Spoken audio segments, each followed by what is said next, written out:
Assalamu alaikum students. So today we will discuss multiple pipe systems in our lecture 6. Previously we solved an example to single pipe system and we slightly discussed multiple pipe systems. So now in this lecture we will discuss multiple pipe systems, solve an example, and then we will solve problem of both single pipe system and multiple pipe system. So let's move on and see what multiple types of multiple pipe systems can be. This is a series type. This is series in which multiple pipes are connected in series. As you can say, see that the pipe diameter is changing as we move along the length of this pipe. So we can say that these different cross sections are actually different pipes connected in series. So for that we will write our equations, and for this purpose our flow rates will be Q1 is equal to Q2 is equal to Q3, and our velocity will not be equal, of course, because the cross section of the pipes are changing. So V1 will not be equal to V2, will not be equal to V3. As you can see in this scenario, the velocity will keep on increasing because the cross section area is changing, it is decreasing. And as far the losses are concerned, so the losses will be the sum of the losses in different cross sections. So HL, if we say, are the losses, the major losses. So it will be HL1 plus HL2 plus HL3. So for this kind of scenario, we will add up losses in different cross sections. So this was the series type arrangement for multiple pipe system, and these are its some basic equation. For parallel, as you can see, this is the parallel pipe systems in which different pipes are connected in parallel between two reservoirs. So for this purpose, our flow rates will be Q is equal to now the summation of all the flow rates across the three different pipes. As you can see in this diagram, there are three different pipes of three different cross sections, and in this scenario we will add all the flow rates. Here the flow rates were equal because the velocity was changing, so was the cross section area. So the cross section area was compensating for the change in the velocity in this case. So that's why we said that the flow rates in all the three cross sections will be equal. But in this scenario, the cross section area, the overall flow rate will be equal to the sum of all the flow rates across these three different pipes, and our head losses will also be equal to HL1 is equal to HL2 is equal to HL3. You can get these equations. In this scenario if we apply the energy equations on these 2 points at point A and point B, and then we add the major losses, the formula for the major losses, write equations for major loss formula for all the three pipes. So we will actually get these two formulas. Similarly, you can also do this exercise for this scenario where you apply the energy equation at point A and point B and then solve them, so you will get these two scenarios. So this is how we will deal with series and parallel pipe systems. These are its equation for flow rates and the losses. Now there is a third type, and it is called a loop. And a loop is basically between two reservoirs. Here you can see that there are two reservoirs, and it is also called branching. So in branching you can see that here a large pipe is now divided in two branches. Pipe 1 is divided into pipe 2 and pipe 3, and it is connected to this reservoir B. So for solving this type of problems, we will actually apply the energy equation between these 2 points and will add the losses for all these three pipes. So this is how we are going to get this equation, and in this case our flow rates will be equal to Q2 plus Q3. So this will be the equation for the flow rates. In this case, if we say that the water is flowing from point A to point B, from reservoir A to reservoir B. So the flow rate in pipe 1 will be equal to the summation of flow rate at point in pipe 2 and pipe 3. So this is for the multiple pipe system. This is also called the loop system, the branching. And the third one is called the three reservoir. It is similar to the branching system, but the three reservoir is used to if it is used, this three reservoir problem is used to find the flow rates in and out of these three reservoirs. This problem is basically used to find the flow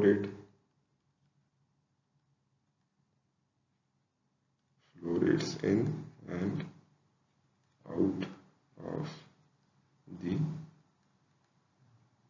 reservoirs.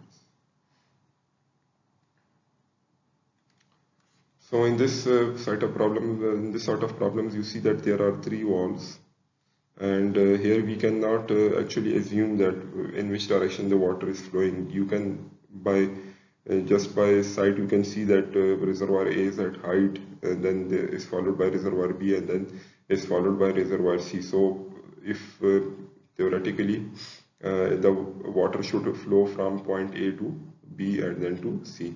But let's say if we close this valve 1, if we close this valve, then what will happen, and keep these two valves, valve 2 and valve 3 open, then what will happen, then the water will flow from B to C. Similarly, if we close this valve 2, then what will happen, then and keep these two valves open, 1 and 3, then the water will flow from A to C, reservoir A to C. And similarly, if we close this valve, then the water will directly flow from A to B. So this problem, this three reservoir system is used to actually find the flow rates in and out of the reservoirs. And in the next example, we are going to solve this three reservoir scenario, and there you can see that how this scenario can be used to actually find the flow rates and velocity in different pipes and across in and out of these three reservoirs. Now in this example, this is the three reservoir multiple pipe system example, and here the statement is that three reservoirs are connected by three pipes as are shown in this figure, as you can see. And for simplicity, we assume that the diameter of each pipe is 1 feet, so the diameter of all the pipes is equal and it is 1 feet. And because of large length to diameter ratio, minor losses are negligible, so we will not be taking minor losses into our equations.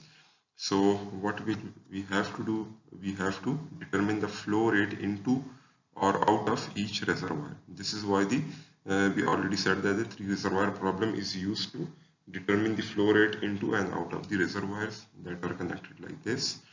So we have to make some assumptions that how is the water flowing. There can be two scenarios. The first scenario is that it is flowing out of B, it is flowing out of A and into C. This is the first scenario, that we will have to assume that the water is flowing out of B, out of A into C. This will be the first scenario, and we will try to solve it for the flow rates by assuming the first scenario. The second scenario can be that it is simply flowing out of A into B and into C, that it is only flowing out of A.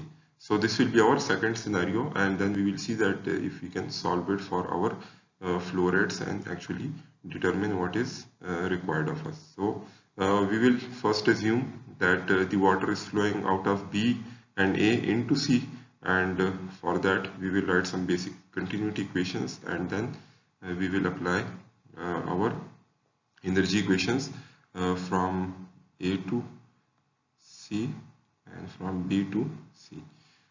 So let's do that. Here in the solution, this is what it is stated. As I already said, that first we will assume that the water is flowing from B, from A into C. This is the first scenario, and according to the first scenario, the combined flow rate of 1 and 2 will be equal to 3, because the water is flowing from pipe 1, pipe 2 into pipe 3. So our continuity equation can be written as Q1 plus Q2 is equal to Q3, and since the diameters of the pipe is equal, so the area terms will cancel out, the area will be the same, and we will be left with this equation V1 is plus V2 is equal to V3. So this is our first equation that we derived with the help of continuity equation, and by taking the assumption that the water is flowing from B to C and from A to C. So now let's apply the energy equation from point A to point C and see what we got. This is what our energy equation will look like. And this is for point A and point C plus the losses in the pipes, the loss in the pipe 1 and loss in the pipe 3, the major losses. The friction factor is already given, we don't have to go to the Moody's chart. We know the lengths of the pipe that are given, L1 is given, L3 is given. We will actually derive equation for the velocities, the two velocities that are given and whose values are not known.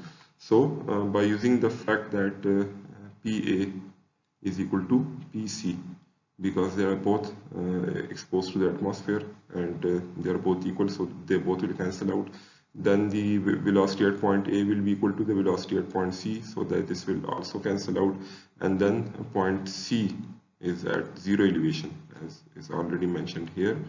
It is at zero elevation, so that term will come out to be 0.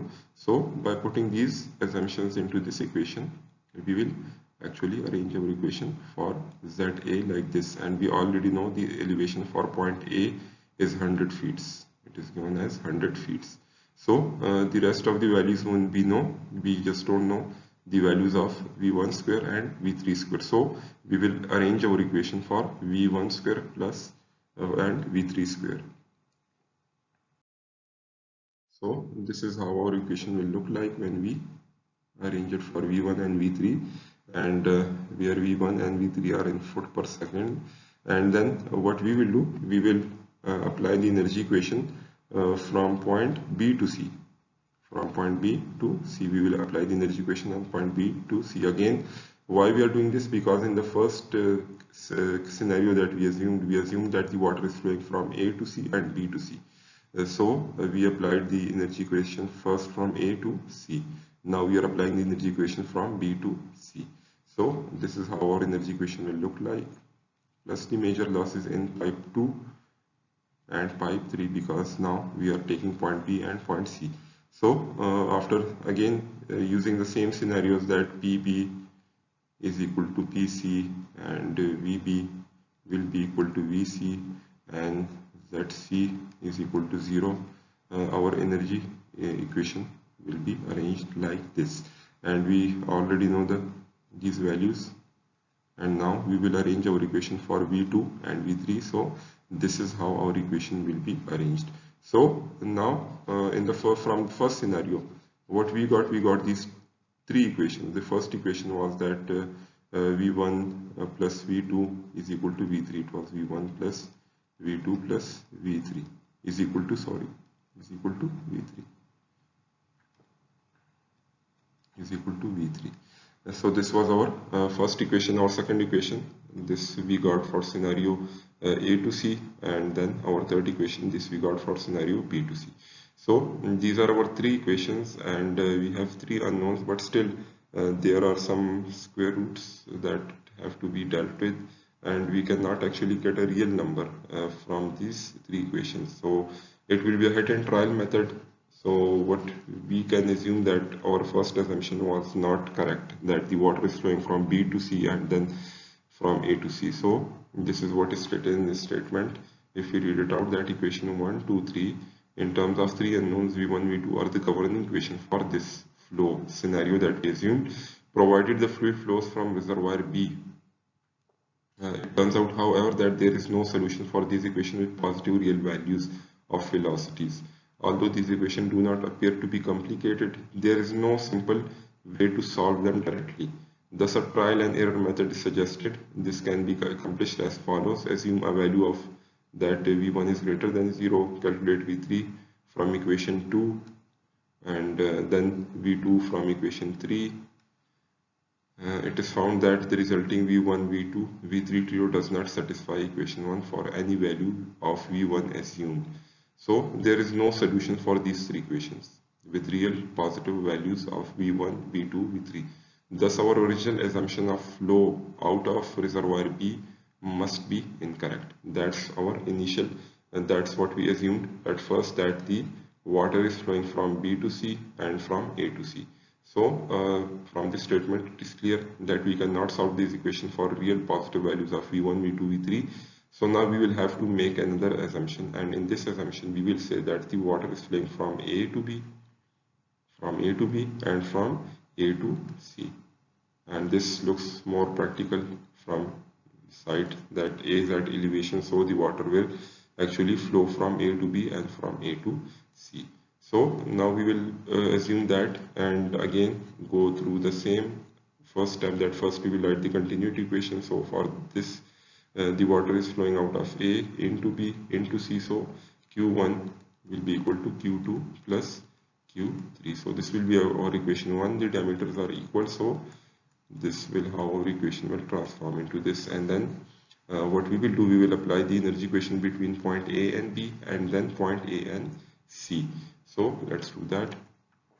This is our first equation that is simplified like this, and then the energy equation will be first applied between point A and point B and then between point A and point C. So the same scenarios will apply here, that PA will be equal to PB because they are atmospheric, VA is equal to VB.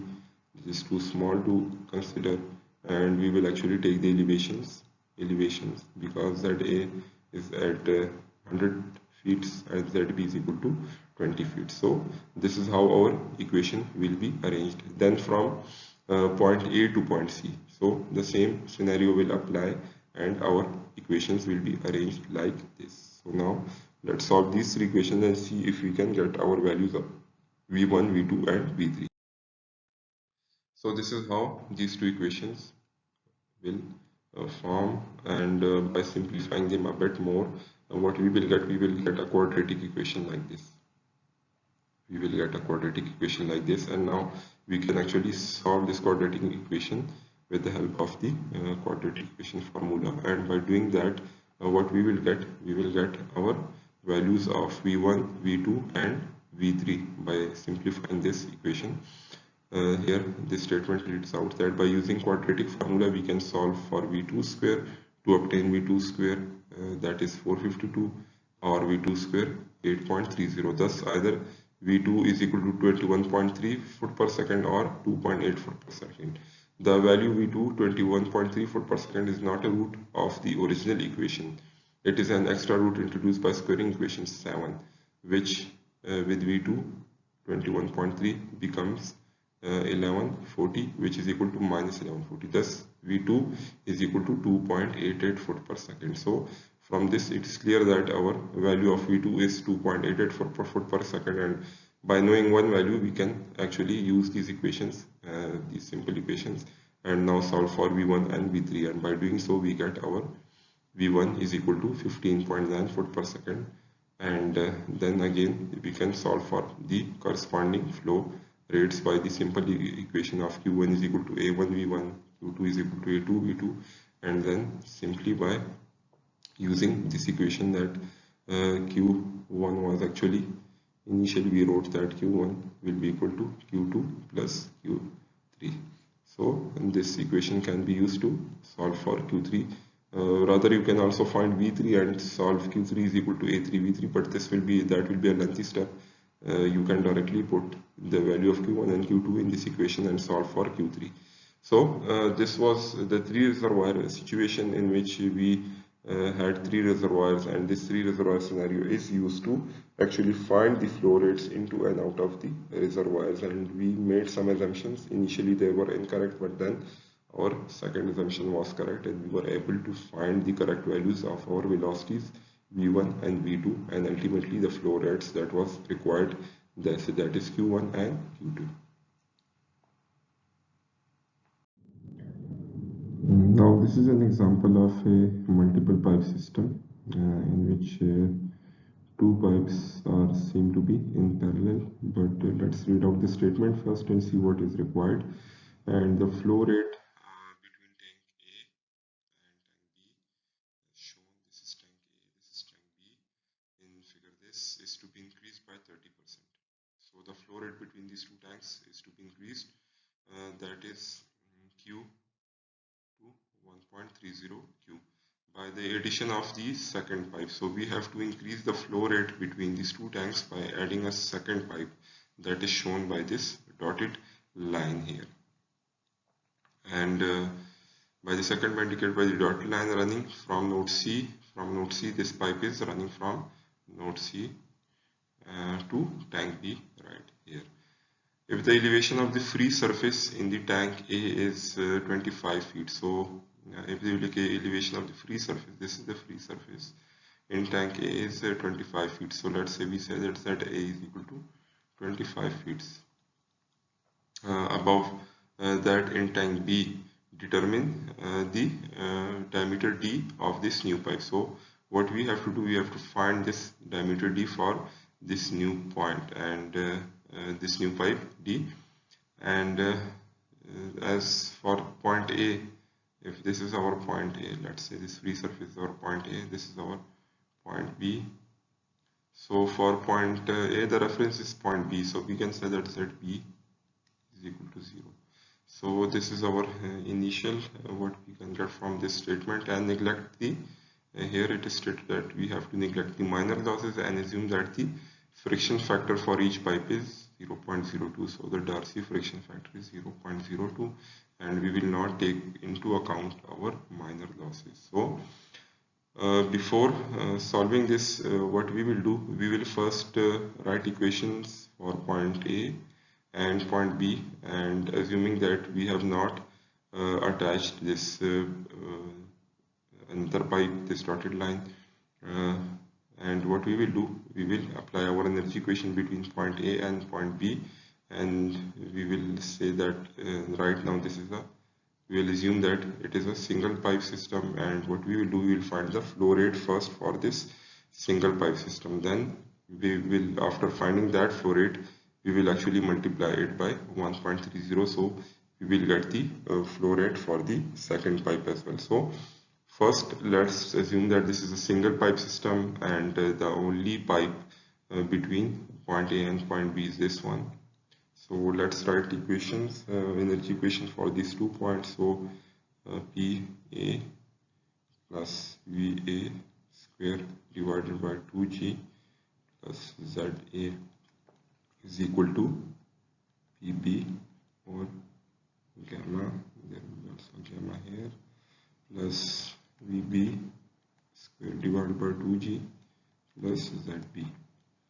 And the losses, so the losses in pipe 1, this is pipe 1, this is pipe 2, and pipe 3 that we have not yet considered, so plus the major losses in pipe 1 and the major losses in pipe 2.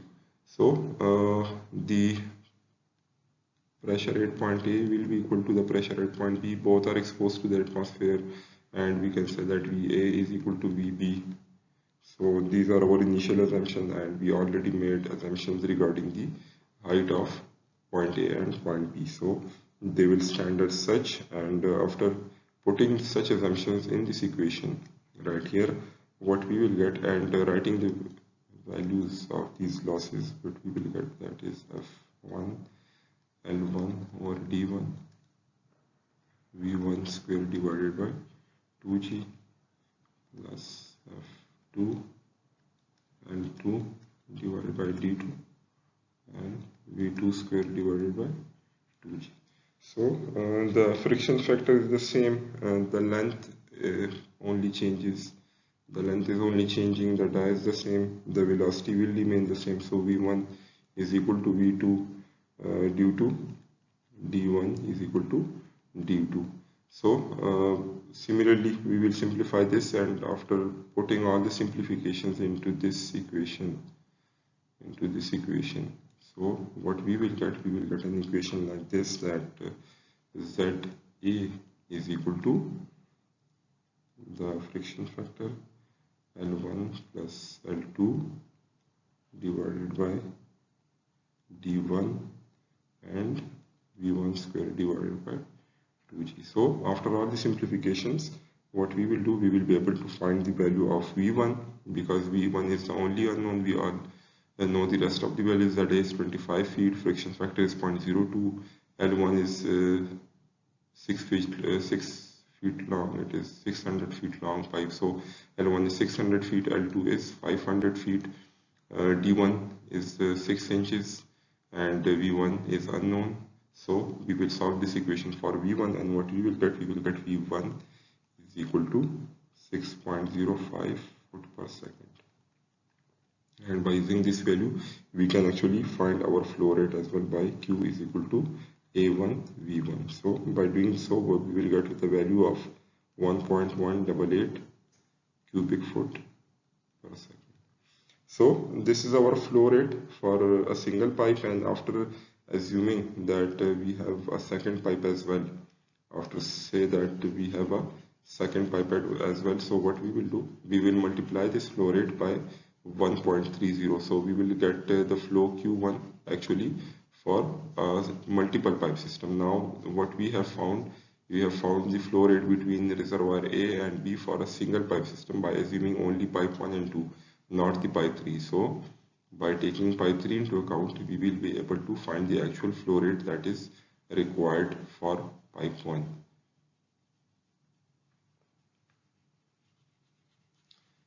So let's do that in a while. So now let's multiply this value. So Q1 will be 1.30 into this value, that is 1.188 cubic foot per second. So the new flow rate will be, the new Q1 for this multiple pipe system will be 1.54 cubic foot per second. So this is what we get when we consider the third pipe as well. Remember that we have first assumed that we have a single pipe system, pipe 1 and pipe 2. For that we wrote an equation, the energy equation, by assuming these 2 points, point A and point B, and only taking these 2 pipes, pipe 1 and pipe 2, sorry. Then we said that we have a third pipe as well, and by adding that third pipe, the flow rate is increased by 30%. So we multiplied the flow rate that we initially found for a single pipe system between pipe 1 and point 2 and multiplied that by 1.30. So we got our flow rate for pipe 1 as such, that is 1.54. Now what we can do, we can actually find the velocity, the actual velocity V1, because this V1 was for the single pipe system. So now what V1 will be, it will be Q1 is equal to A1 V1, and now we will use this value of Q1, and by using this value of Q1, what we will be able to find the actual value of V1 for this multiple pipe system, and it will turn out to be 7.84 foot per second. So before it was 6.05 for a single pipe system, and now for a multiple pipe system it is 7.84 foot per second. Now what we will do, actually we are interested in finding the diameter of this pipe. So what we will do, first we will assume these 2 pipes again, 1 and 2, and again apply the energy equations, and now by using these values, these actual values of velocity, we will find the velocity at point 2 as well, because what we initially said that V1 is equal to V2, but now we see that V1 is changing, so will V2, because the third pipe is connected. So what will be the value of V2 and what will be the flow rate at point 2?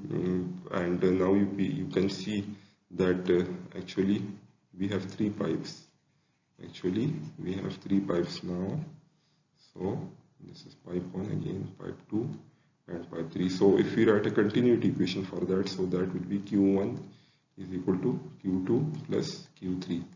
So by finding Q2, we already know Q1, and by applying, by taking just these 2 pipes, 1, 2, and if we say that the flow from reservoir A to B is occurring between point 1 and point 2, through pipe 1 and point 2. So we will use, we will be able to find the flow rate Q2, and then what we will say in our second assumption, we will say that the flow between A and B reservoir is occurring through pipe 1 and pipe 3. So then by using that we will be able to actually put the values of HL3, the losses in the pipe 3, and by that we will be able to find our diameter D. But first what we will do, we will take reservoir A and B and we will say that the flow is occurring through pipe 1 and 2 and apply the energy equation. So let's do that. Let's do that in this space right here. So by A to B, the flow between reservoir A to B occurs through pipe 1 and 2.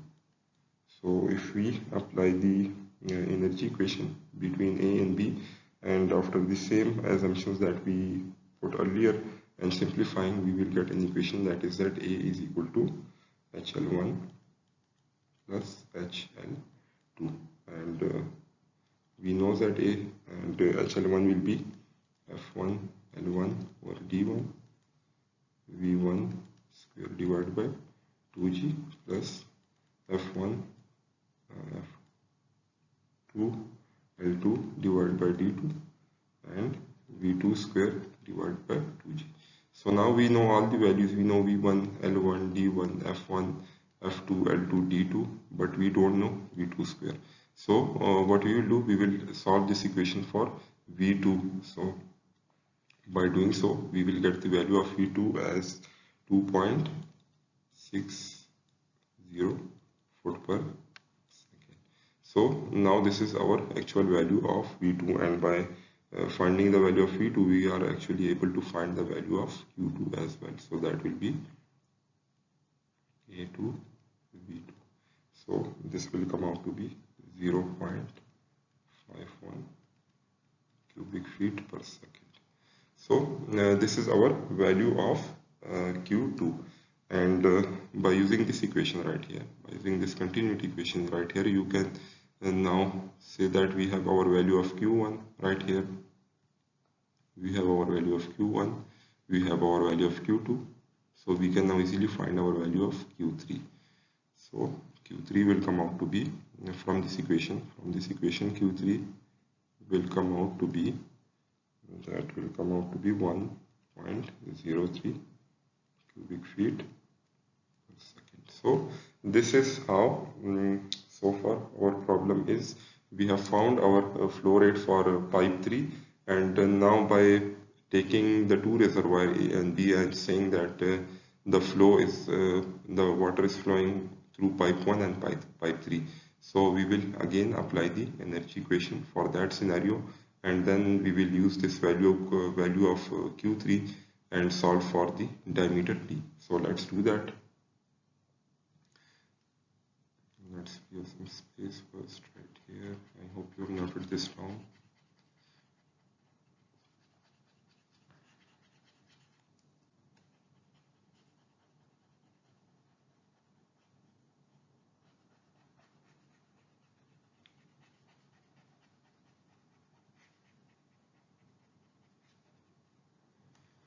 So now again we will say that the flow between reservoir A and B is occurring through pipe 1 to 3. So we will again apply the energy equation and we will get the formula that is that A is equal to HL1 plus HL3. So now in putting the values of HL1 and HL3, what we will get is F1 L1 over D1 V1 square divided by 2G plus F3,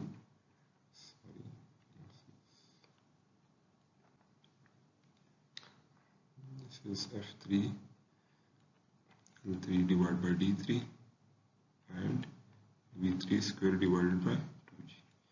So this is how our equation will look like, and as you can see that all the values are given. We know all the values, but we don't know the value of V3 square.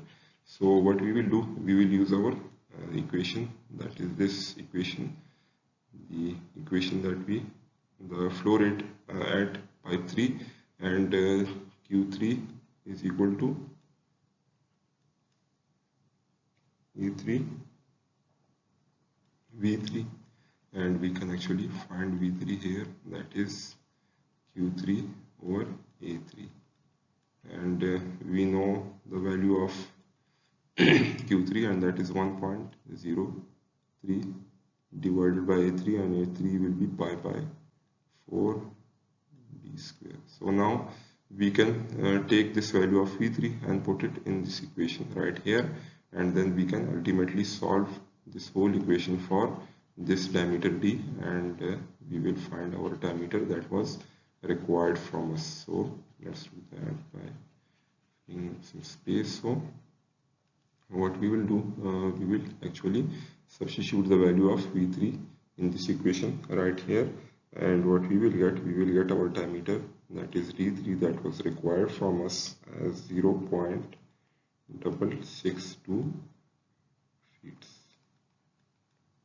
So this is our diameter that was required from us. So in this problem, as you can see, where we had a two reservoir problem that were connected initially by a one pipe, but to increase the flow rate, a third pipe was connected. So what we did, we neglected the third pipe first, and then solved that for these two pipes between reservoir A and B, and applied our energy equation and found our flow rate. And then by using the expression that Q is equal to 1.30, that this expression right here that was given in the statement, we actually found the actual flow rate with the third pipe at pipe 1. Then to find the velocities at point 2, we actually again applied the energy equation at point A and B, and we assume that the flow is occurring through pipe 1 and 2, and then we found the velocity at point 2. From that we found our flow rate at pipe 2, and then by the same assumption that the flow is occurring from A to B through pipe 1 and 3, we actually again used our energy equation and simplified it into this, and then again find our velocity V3, and by using the continuity equation we already had a value of Q3, and from that expression we were able to find our diameter D3.